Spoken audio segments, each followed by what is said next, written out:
Thank you for joining us today for our first press conference since Robert F. Kennedy Jr. was confirmed as the 26th Secretary of the U.S. Department of Health and Human Services. Welcome to the press and the supporters of the MAHA movement who are here today to listen to Secretary Kennedy and Walter Zaharodny's remarks regarding the CDC's latest Autism and Developmental Disabilities Monitoring Network survey that was published yesterday in the CDC's Morbidity and Mortality Weekly Report. I am honored to introduce to you Secretary Robert F. Kennedy Jr.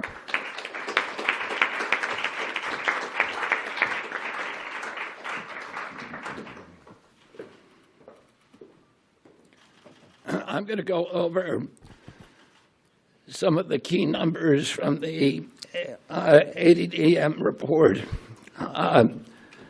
Overall, the autism is increasing in prevalence at an alarming rate. The study tests 8-year-olds who were born in 2014. And by the way, these studies are 2 years later than they should be. And one of the things that we're going to do as we move this function to the Administration for a Healthy America, to the chronic disease division, the new chronic disease division, is we are going to have updated real-time data so that people can look at this, so Americans can understand what is happening with chronic disease in this country in real time. And I'd have to wait 2 years to react. We don't wait 2 years to react to a measles epidemic, and we should not, or any kind of infectious disease. We shouldn't have to do that for diabetes or autism. The ASD prevalence rate in 8-year-olds is now 1 in 31. Shocking. There's an extreme risk for boys. Overall, the risk for boys of getting an autism diagnosis in this country is now 1 in 20. And as high in California, which has the best data collection. So it probably also reflects the national trend, 1 in 12.5 boys. This is part of an unrelenting upward trend. The prevalence 2 years ago was 1 in 36. Since the first ADDM report in 1990, which was 1992 births, autism has increased by a factor of 4.8. That's 480%, I believe. The first ADDM survey was 22 years ago when prevalence was 1 in 150 children. In all the core states, the trend is consistently upward, and most cases now are severe. So about 25% of the kids who are diagnosed with autism are nonverbal, non-toilet trained, and have other stereotypical features, head banging, tactile and light sensitivities, stimming, toe walking, etc. One of the things that I think that we need to move away from today is this ideology that the autism diagnosis, that the autism prevalence increases, the relentless increases, are simply artifacts of better diagnoses, better recognition, or changing diagnostic criteria. If you look at Table 3 of the ADDM report, it's clear that the rates are real, that they are increasing in the last 10 years, which is the beginning with the first one, year by year, there is a steady, relentless increase. I want to, because this epidemic denial has become a feature in the mainstream media, and it's based on an industry canard. And obviously, there are people who don't want us to look at environmental exposures. And so I want to just read you some of the little excerpts from some of the older studies. The baseline for autism in this country was established with the largest epidemiological study in history, a study of all 900,000 children in the state of Wisconsin, children under the age of 12. They found 0.7 children had autism in every 10,000. That's less than 1 in 10,000. Today we're at 1 in 31.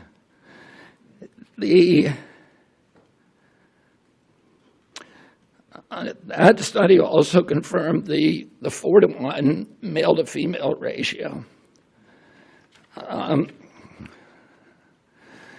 There were at that time just over 60 children in Wisconsin with autism. And today it's around 20,000. In 1987, there was another exhaustive study, a peer-reviewed study in North Dakota, set out to count every child in the state with a pervasive developmental disorder, including autism. That study meticulously combed through every record, every diagnosis, and he even conducted in-person assessments of the entire population of 180,000 children under 18. The autism rate they found was 3.3 per 10,000. So that's in line with the 1 in 10,000 that was found in Wisconsin 17 years earlier.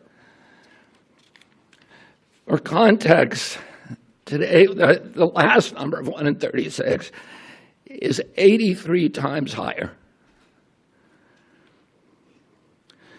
In 1987, out of every 1 million kids, 330 were diagnosed with autism. Today, there are 27,777 for every million. If you accept the epidemic denier's narrative, you have to believe that researchers in North Dakota missed 98.8% of the children with autism. That thousands of profoundly disabled children were somehow invisible to doctors, teachers, parents, and even their own study. The same researchers who followed the original cohort for 12 years to double-check their number, they went back in 2000 and found that they had missed exactly 1 child. So doctors and therapists in the past were not stupid. They weren't missing all these cases. The epidemic is real.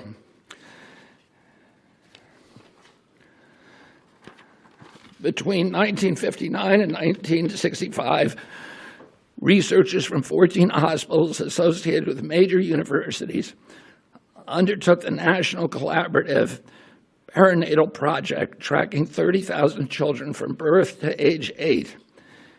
This was no half-baked survey-based analysis.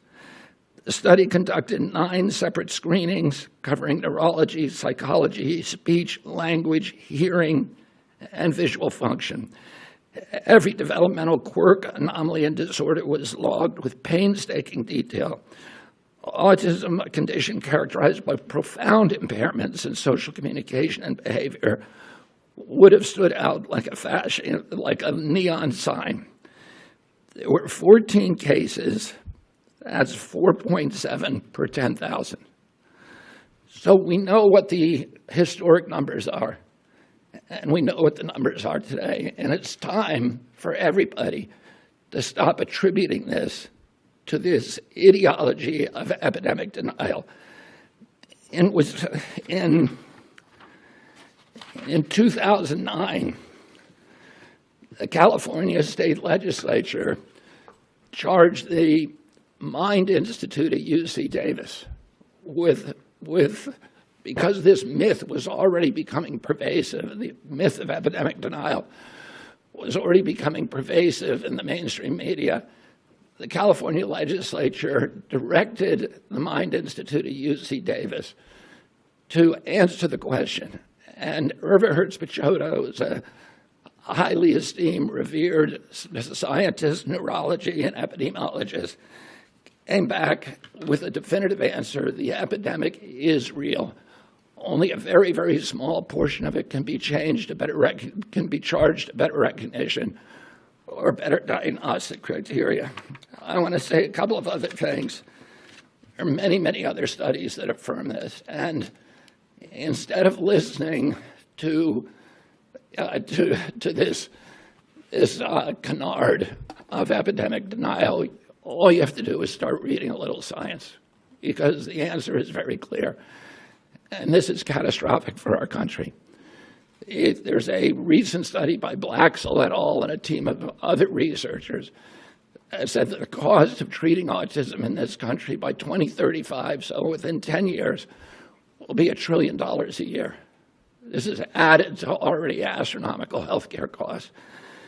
And then there's an individual injury. These are kids this is a preventable disease. We know it's an environmental exposure. It has to be. Genes do not cause epidemics. They can provide a vulnerability. You need an environmental toxin. And Irva Hertz-Pichota pointed out that because of this mythology, that the amount of money and resources put into studying genetic causes, which is a dead end, has been historically 10 to 20 times the amount spent by NIH and other agencies to study environmental factors, to study exposures, to study external factors, and that's where we're going to find the answer. This is an individual tragedy as well. Autism destroys families. More importantly, it destroys our greatest resource, which are our children. These are children who should not be suffering like this. These are kids who, many of them were fully functional and regressed because of some environmental exposure into autism when they're 2 years old. And these are kids who will never pay taxes. They'll never hold a job. They'll never play baseball. They'll never write a poem. They'll never go out on a date. Many of them will never use a toilet unassisted. And we have to recognize we are doing this to our children, and we need to put an end to it. And I think I'm going to have Walter Zaharadny, who is the most senior researcher for this project for ADDM, and has been doing this for many years, to come up and say a little.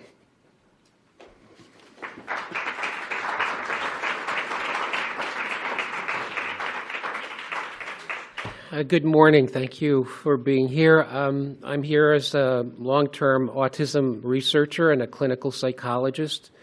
I get to wear two hats, one with patients and families, trying to help them get to a diagnosis and to interventions and treatments, but also for the last 20-plus years as the director of the New Jersey Autism Study, which is a CDC-sponsored autism surveillance system.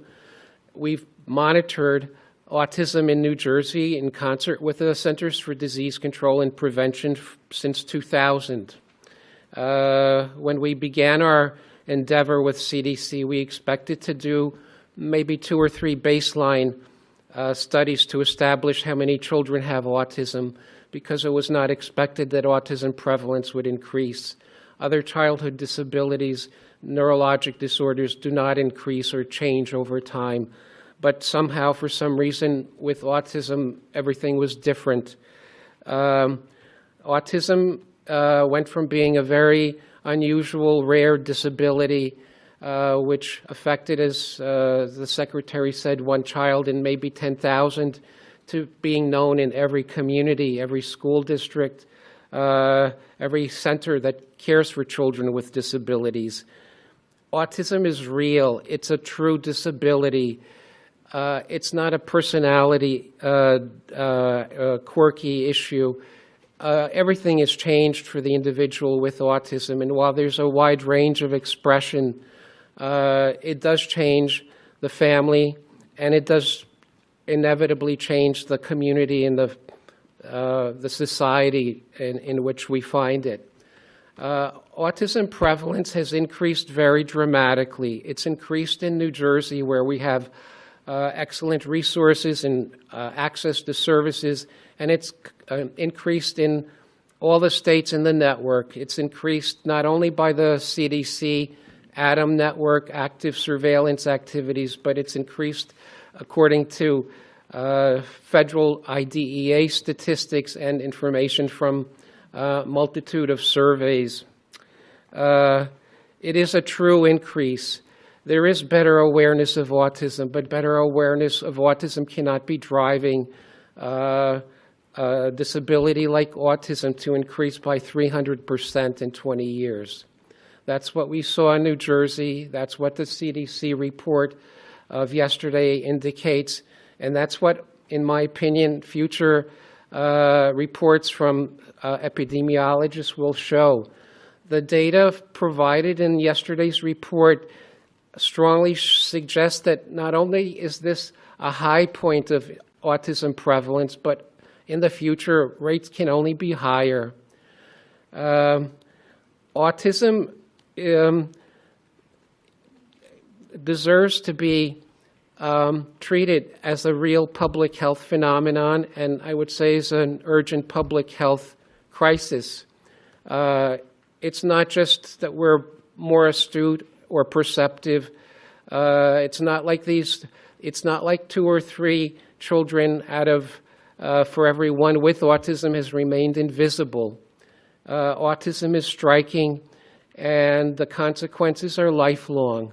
So I would urge everyone to consider the likelihood that autism, whether you call it an epidemic, a tsunami, or a surge of autism, is a real thing that we don't understand, and it must be triggered or caused by environmental or risk factors.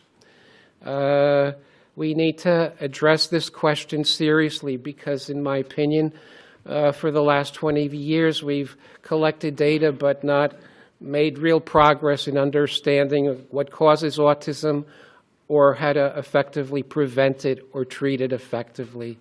So I urge you to read the report very carefully.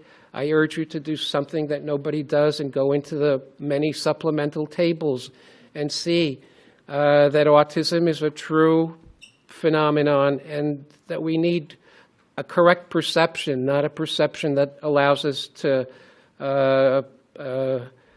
just provide services without understanding the root causes or the true factors at play. So thank you for your attention. I wish we could answer questions. I think we can. Let me just say one other thing. I referred to a number of studies. There are many, many, many others in the scientific literature that absolutely explode this mythology that this is, that the autism epidemic is not real. If you read the literature, it is absolutely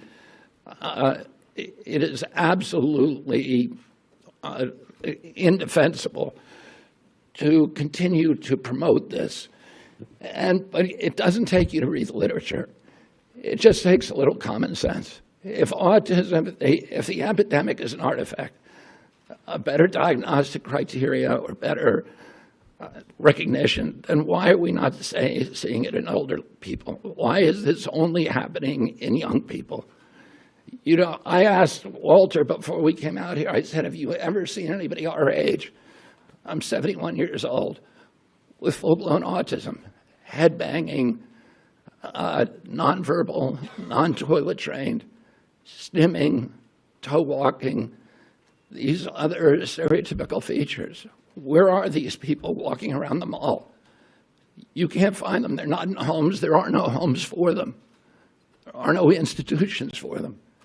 Why are we seeing them on the street? Anybody can look around and see that this is a canard.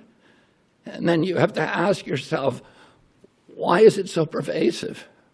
Why has it been thrown up against us for so many years? And clearly there are industries. This is coming from an environmental toxin.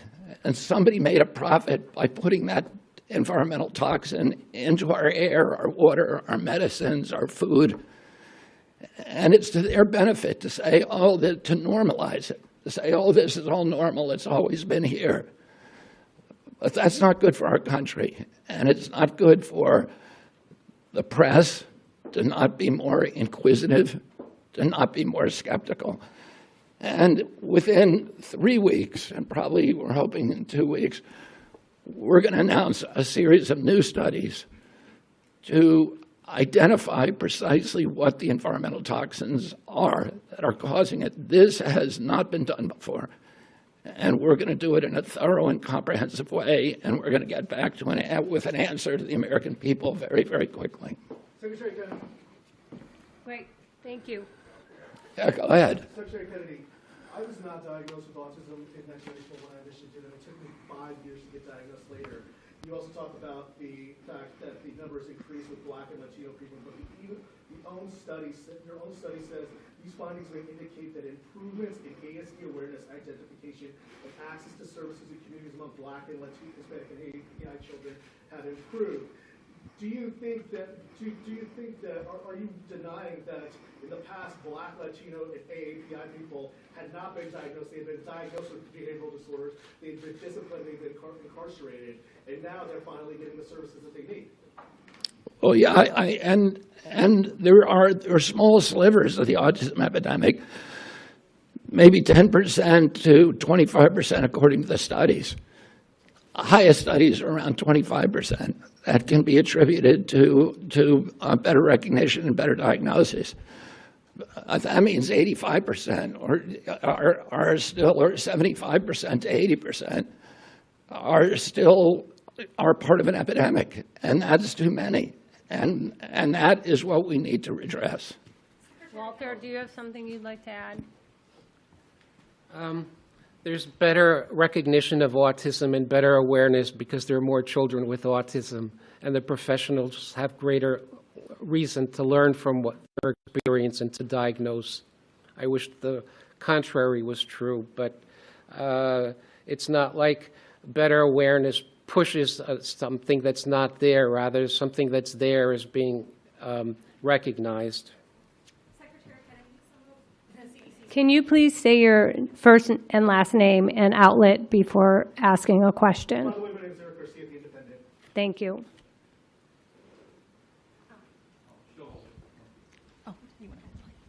Secretary Kennedy, Amanda Seitz with the Associated Press. Some of the CDC's own research has concluded that there's a genetic link at play with autism. Are you saying today that you don't trust that research or that it was wrong?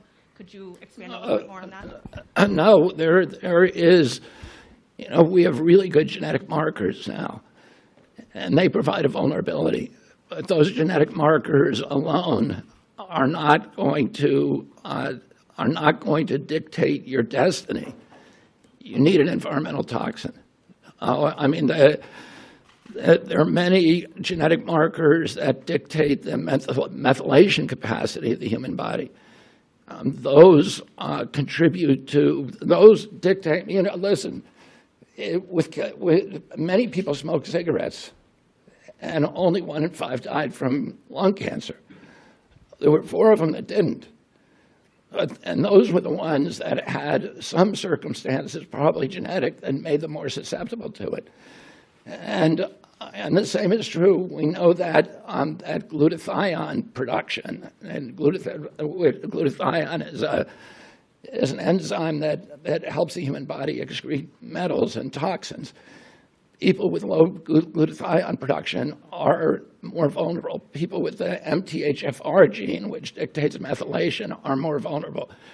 People with high testosterone are more vulnerable. So there are a lot of genetic vulnerabilities. You need an environmental toxin. Alex at Fox. Alex. Hi, Alex Hoff, Fox News. In seeking out an environmental toxin, do you feel that if one or several are detected or put on your radar, do you think it would be the same one causing issues at both ends of the spectrum? Children who struggle with, let's say, sensory issues, all the way to those who are fully care dependent, unable to speak. Would it be the same catalyst in all of those varying conditions, you think? Well, those are the kind of studies we're going to do. And you're right, there's a spectrum of injuries, and we don't know. There are studies that, that look at maternal activation so that, something happens in the womb. There are studies that, that look at other genetic causes. The issue that we know is genes don't cause epidemics. You need an environmental toxin.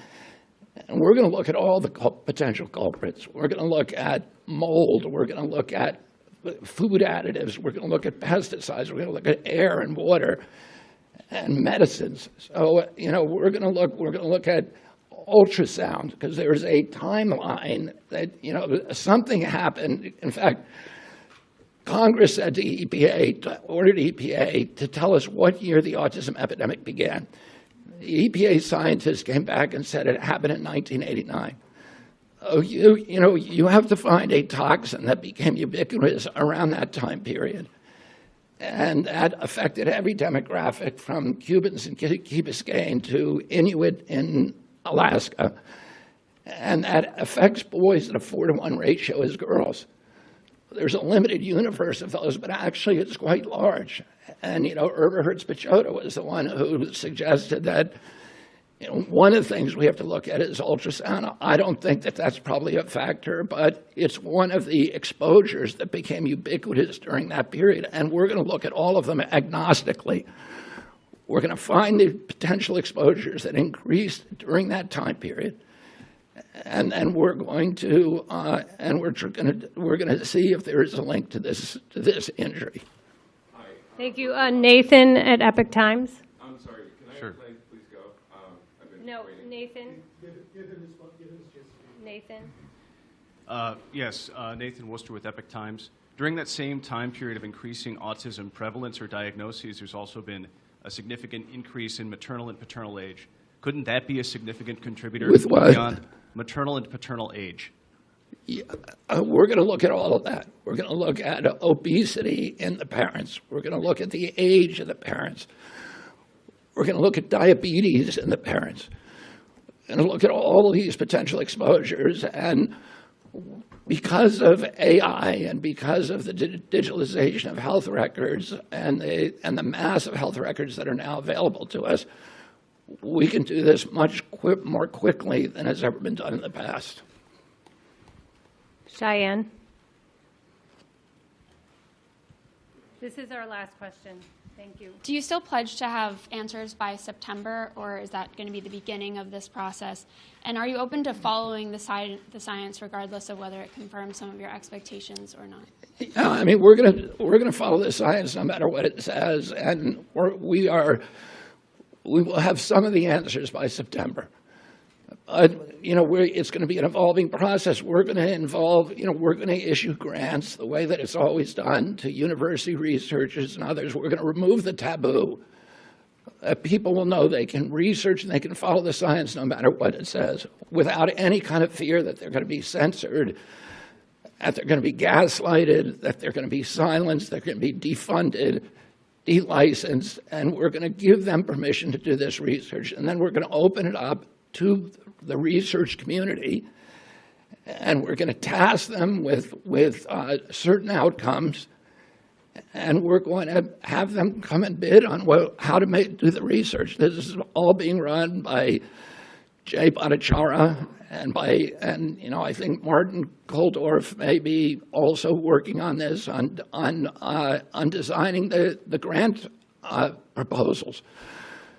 So it's going to be done by credible scientists, by the most credible scientists from all over the world, and we're going to do it very, very quickly.